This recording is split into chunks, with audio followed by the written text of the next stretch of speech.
সবাই কেমন আছো? ছোট্ট একটা মিনি ব্লগ তোমাদের সাথে শেয়ার করছি। সকালবেলা ঘুম থেকে উঠে বাসি বিছানা গুছিয়ে নিয়ে তারপর নিজে ফ্রেশ হয়ে নিয়ে রেডি হয়ে চলে গেছি যাকে নিয়ে পুজোর বাজার করতে। যেহেতু বাড়িতে লক্ষ্মী পুজো, বাজার থেকে এসে দেখি মা কাকি সবাই খই পাকাচ্ছে, তাই ওদের সাথে আমিও বসে গেছি খই পাকাতে। মা বলছে খই পাকাতে পাকাতে তাহলে নারকেল নাড়ুটাও করে নাও কাকির সাথে হাতে হাতে।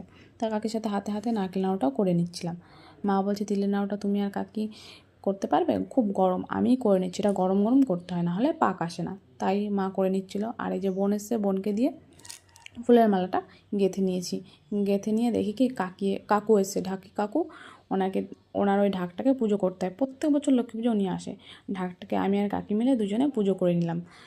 সন্ধ্যা হয়ে গেছে, সন্ধ্যার সময় শাড়ি পরে লক্ষ্মীর পাঁচালি নিয়ে বসে গেছি পুজো করতে।